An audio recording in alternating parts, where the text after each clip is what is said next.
Welcome to All Horse Racing All the Time. I'm Alan, your host. Here we're going to give a recap of the two championship Breeders' Cup races, the Distaff for the fillies and the Breeders' Cup Classic, which is predominantly male, but it's also open to the fillies. A recap, what went down in those races, and then we're going to talk about the implications these races have on the Eclipse Awards, which they present in January. You know, all the awards for top categories for Horse of the Year. We'll get to that, but first, coffee.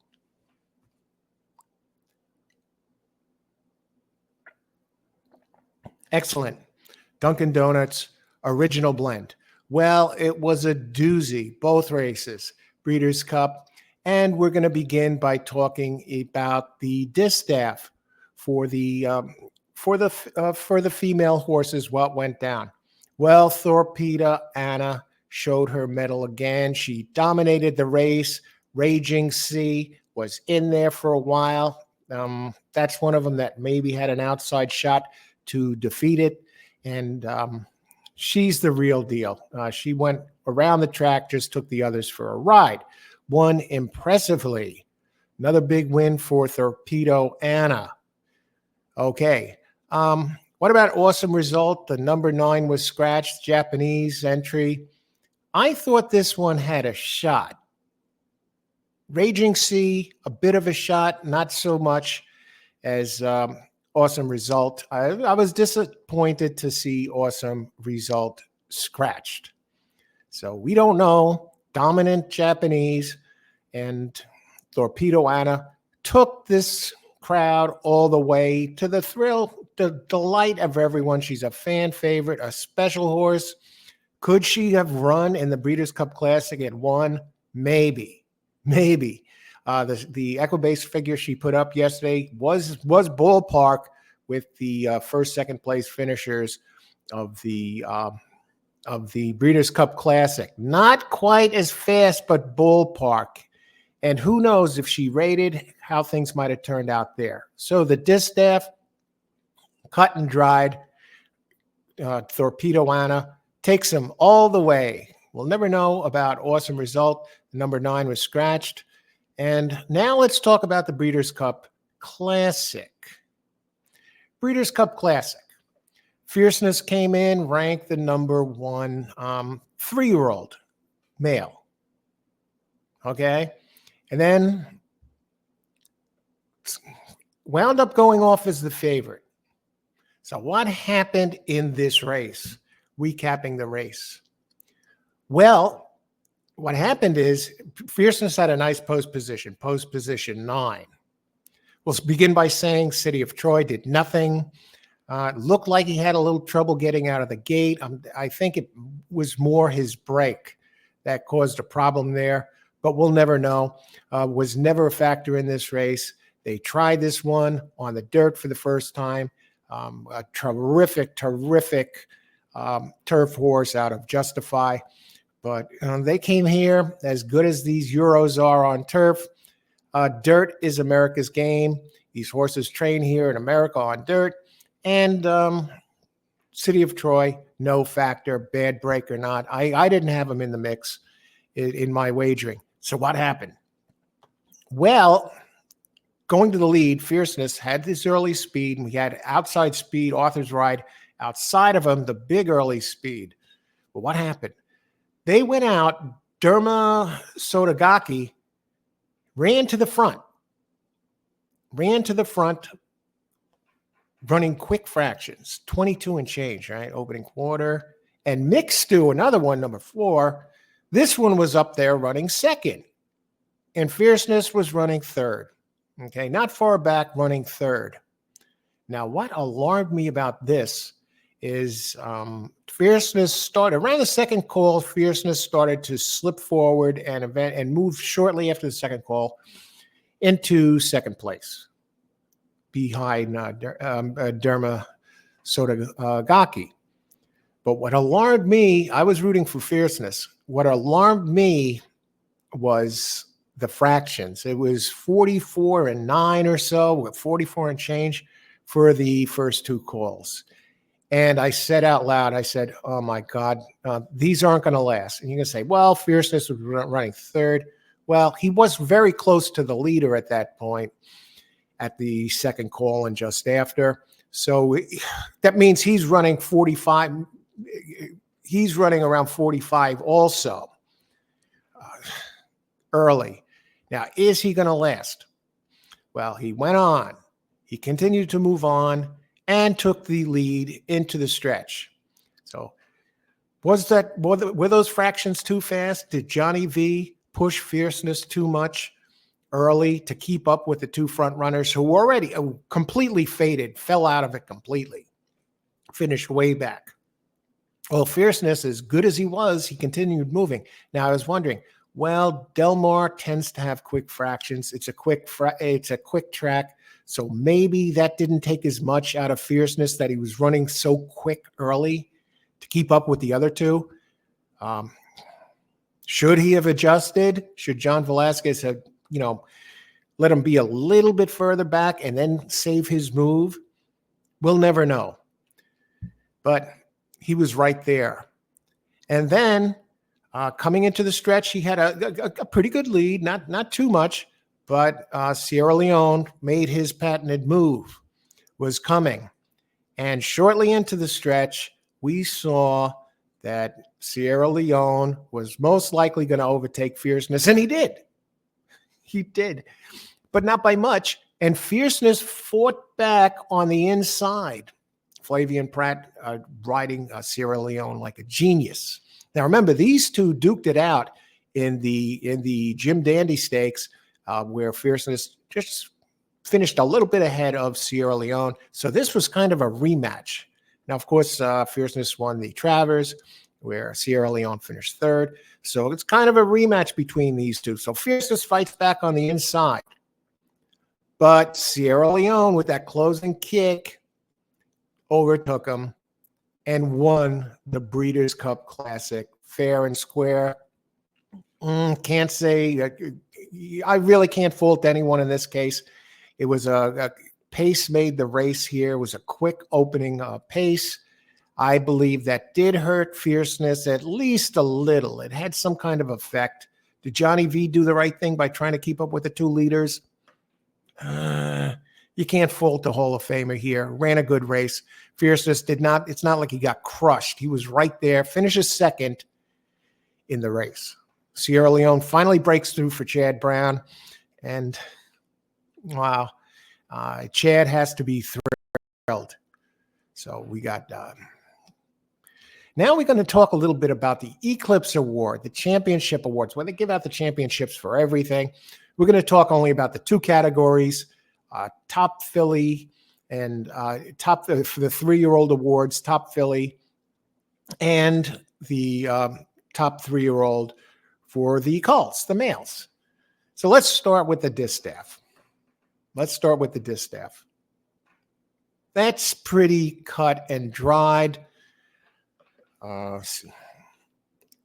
Torpedo Anna, what implication does the Distaff have on the 3-year-old? She's slam dunk for top 3-year-old. She's won 5 grade 1s this year and a G2, and then she's won 4 G1s and a G2, and finished second by a nose to Fierceness in the Travers. All running in all big races. She is a total slam dunk. I think it's going to be a unanimous decision for top 3-year-old filly. So what about the males? And then we'll get on to Horse of the Year. But we'll cover the males first. And we're going to begin by talking about Fierceness.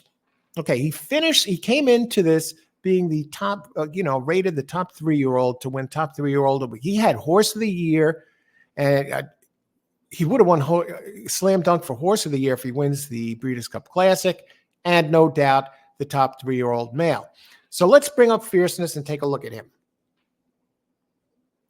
Just to give you an idea, while we're talking about the top 3-year-olds, and I'm giving a presentation on this only because it's going to be tight. Okay, Fierceness came in as the top 3-year-old. What does he have in his body of work? No, that's Sierra Leone. Okay. Well, we'll start with let's bring up fierceness. Let's bring up fierceness. 1 second.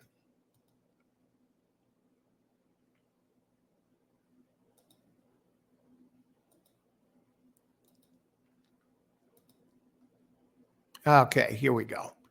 Now we got it. Fierceness. For the year, 3-year-old of the, top 3-year-old, 6 starts, 3 firsts.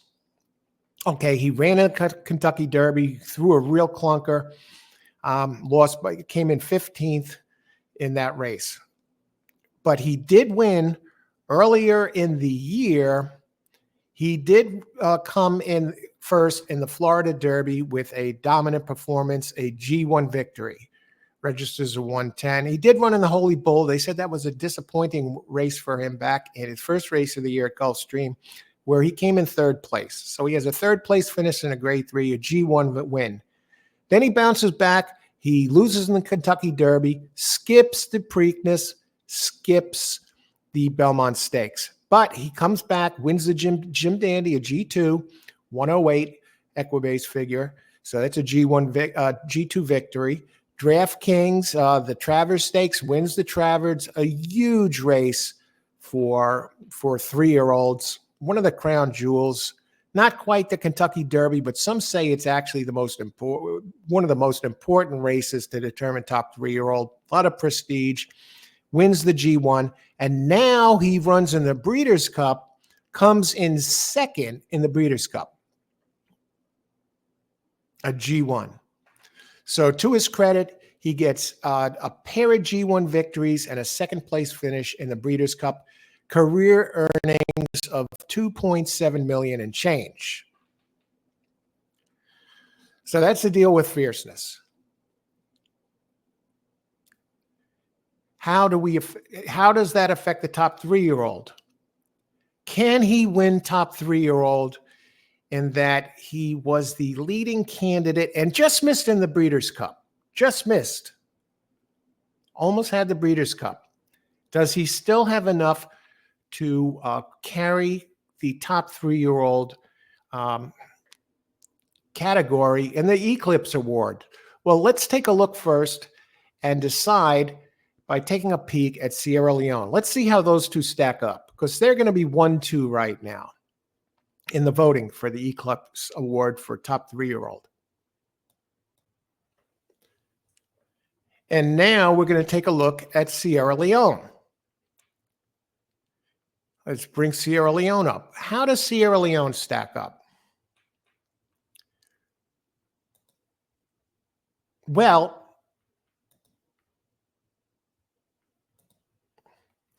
seven wins this year, 3 starts, 2 seconds, and 2/3. Now Sierra Leone did run in the Belmont Stakes and finished 3rd in the Belmont Stakes. That's a G1. Did win a G1 earlier in the year. The Bluegrass Stakes came in 1st at Keeneland. Earlier before that, he ran at the fairgrounds in the Rising Star Stakes, a G2, and he won that. So he has a G2 and a G1 earlier in the year. Runs in the Kentucky Derby, loses by a nose, finishes 2nd in the Derby, one of the premier races.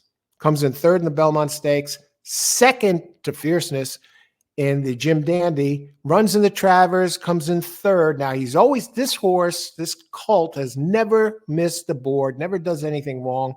He's always, prior to the Breeders' Cup, he was favored in the Belmont Stakes, the Jim Dandy and the Travers, and he wasn't favored in this one. Wound up going off at 6-1 and wins the Breeders' Cup Classic. Takes over top earnings now as top earnings for 3-year-olds, $5.9 million, thanks to the Breeders' Cup. Now, even though he's been disappointing for the 4 races prior, how does the Breeders' Cup affect the top 3-year-old? Here's what I think: we have no choice but to award Sierra Leone. the top 3-year-old. He won the biggest race of the year. A Breeders' Cup, open to everybody, not just 3-year-olds. Won the race that counted. Had the Bluegrass Stakes winner win there. The Rising Star Stakes won that. G2. And Kentucky Derby misses by a nose or whatever. Just missed in the biggest race in the world. And then turns around, finishes second in the Jim Dandy of G2, third in the Travers, then turns around and wins the crown jewel of the year in the Breeders' Cup Classic. Well, I think this is a no-brainer.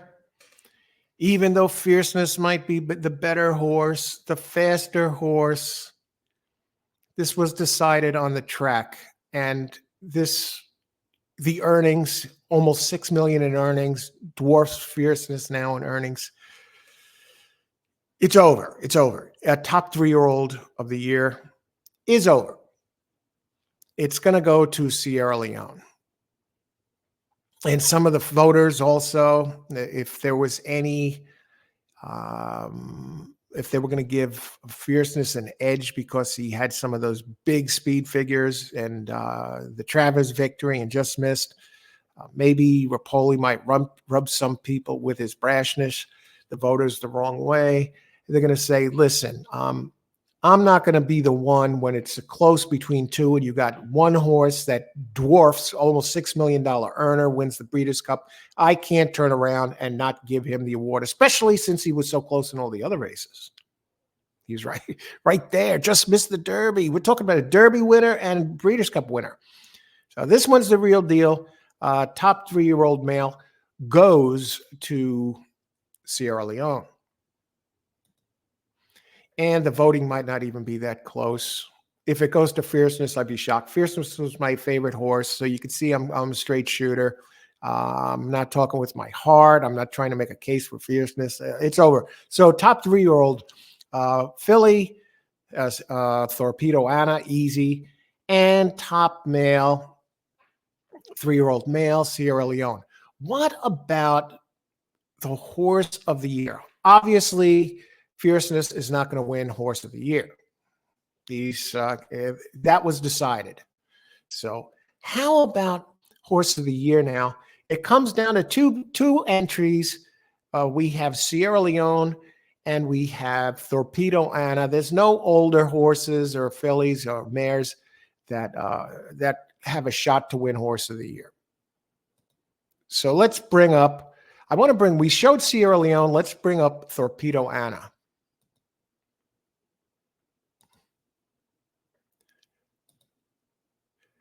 Here's the deal.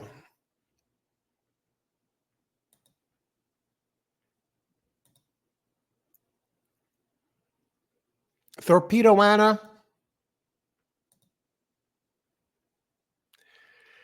she has 7 starts for the year, 6 wins, the 5. You could see all the second place finish in the Travers. It was the only blemish. All G1. She won the Kentucky Oaks, the biggest race for 3-year-olds. It's like the Derby for the fillies. The Acorn Stakes, the American Oaks at Saratoga. Won 2 races at Saratoga this summer. And actually raced there a 3rd time and just missed in the Travers by a nose and a thriller to Fierceness. Now, granted, she saved a lot of ground in that race on the rail, and Fierceness was more towards the outside. And Fierceness was a little faster than her. But Fierceness, yesterday hurt. Could she have won the Breeders' Cup Classic? Given the pace yesterday, who knows? If she stayed back a little bit and maybe rode the rail or something and pulled what she did in the Travers, she might have prevailed in that Breeders' Cup Classic. But McPeak took no chances, just locked down the money in the Distaff. And she won the Coalition Stakes at Parks, big day at Parks in September, and then showed her mettle that day, how tough she was, hung in there and got it done, and then wins the Distaff easily. So she's won 5 out of 6. Now, it comes down to this. Very simple here. Who's it going to be? Horse of the year, Sierra Leone or Torpedo Anna? Let me think for a second. Good coffee.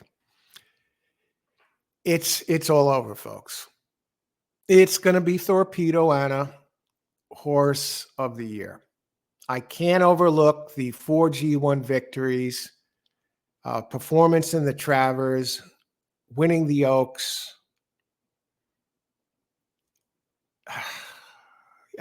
Sierra Leone. The only sliver of hope that Sierra Leone has is maybe the weight of the Breeders' Cup bringing him over the top.